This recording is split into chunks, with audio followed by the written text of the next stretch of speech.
It's 5:01 p.m. You slowly close your laptop. There are no extra hours tonight. No checking Slack after dark. You, my friend, are quiet quitting. And no, you're not lazy. You're existential. It's a massive trend. By 2025, it's predicted that 1 in 3 workers in the UK will be doing it. But this isn't some new TikTok fad. The philosopher Jean-Paul Sartre basically called it 50 years before Zoom meetings were even a thing. So, in the next 10 minutes, we're going to decode quiet quitting through the lens of existentialism. We'll explore why it's not just burnout, but a form of rebellion. We'll look at how Albert Camus' absurd hero might just be your new 9-to-5 role model. And I'll give you 3 practical steps to quiet quit without feeling a shred of guilt. Stick around. This isn't your standard HR advice. This is philosophy for your paycheck. So go ahead and hit that subscribe button, and let's begin. First, let's look at the numbers, because they tell a story.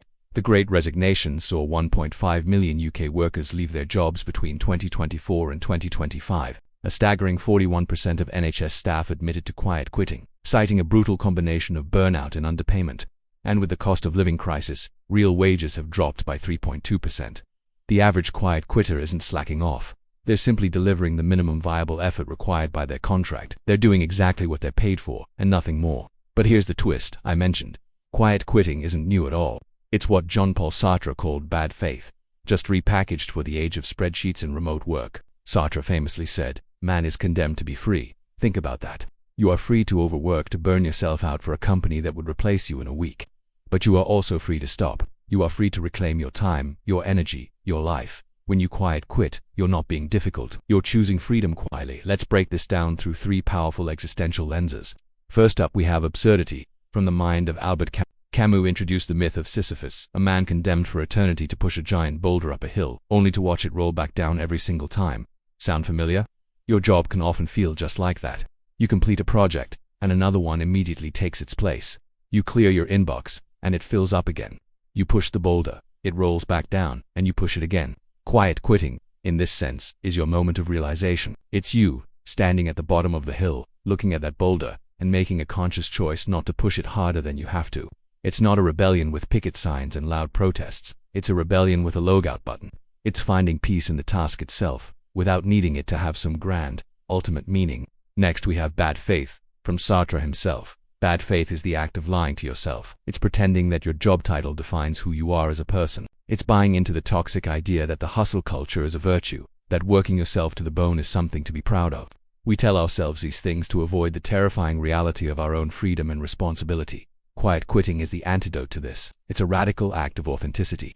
It's looking in the mirror and saying, "I am more than my productivity." It's you finally stopping the lie that your value is tied to your performance review.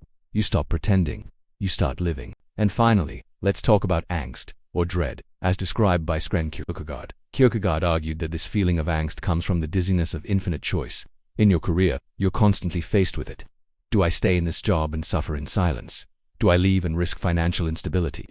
The choices can feel overwhelming, paralyzing. Quiet quitting offers a third way.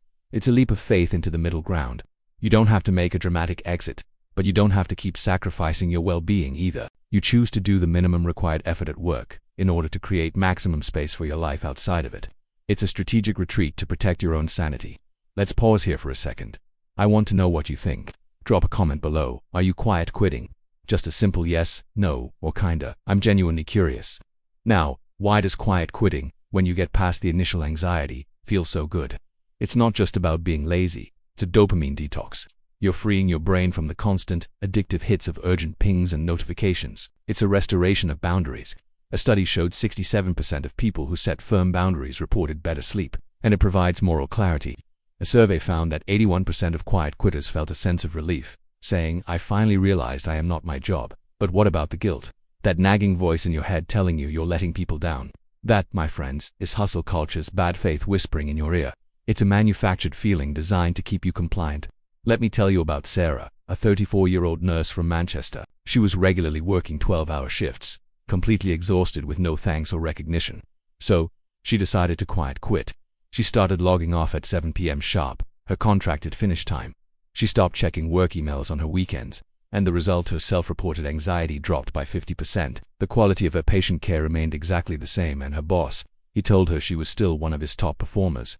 She was just working smarter, not longer. So, how can you quiet quit like a philosopher, without the guilt and with maximum benefit? Here are 3 simple steps. Step 1. Name the absurd. Take a piece of paper or open a new note on your phone and write this down. My job is a boulder. It will roll back down the hill no matter how hard I push it. And that's okay. Acknowledging the inherent absurdity of many work tasks strips them of their power over you. You can do the task without letting it consume you. Step 2. Reject bad faith. This is about setting clear, firm boundaries. You can communicate this to your boss, or even just to yourself. Say it out loud. I am contracted to work from 9 to 5. That is the deal I have made. You are not a bad employee for honoring your contract. You are a professional. Your time outside of those hours is yours, period. Step 3. Embrace the angst. Remember Kierkegaard's dizziness of choice. Lean into it. Choose one non-work passion to pursue each week, and do it without an ounce of guilt, whether it's painting, hiking, learning an instrument, or just sitting on the sofa watching a movie. This act reclaims your identity outside of your profession. You are not just a senior analyst or a project manager. You are a person with interests, passions, and a life. Of course, there are objections. The biggest one is, won't I get fired? It's a valid fear. But a surprising Harvard Business Review study from 2025 found that 72% of employees identified as quiet quitters were actually promoted within 2 years. Why? Because they weren't distracted by FaceTime or office politics. They focused on delivering high-quality essential work. Their output was clean, efficient, and effective. They demonstrated that focus trumps sheer hours every time. Another common objection: but isn't it unethical? I'm not giving my all. Let's look at your contract. Does it say you must be available 24/7? Does it say you must sacrifice your mental and physical health? No, it probably states you are to work 37.5 or 40 hours a week. Honoring that agreement isn't unethical. Working you for 60 hours for the price of 40 is. To synthesize all of this, quiet quitting isn't laziness. It's not about being a bad employee. It's existential hygiene. It's about cleaning out the toxic expectations and pressures so you can be a healthier, more focused, and ultimately more sustainable human being, both in and out of the office. So, here's your 15-second challenge for today. Tonight, just one night, close one work-related app on your phone at 6 p.m. No excuses. When you've done it, come back here and comment. Done. I'll pin the first 50 comments to hold us all accountable. If you're ready to log off on time and reclaim your life, smash that like button. Make sure you subscribe and hit the notification bell so you don't miss our next video. And always remember, the boulder will roll back. You don't have to chase it down the hill. Thank you for watching. I'll see you in the comments, and more importantly, I'll see you outside the office.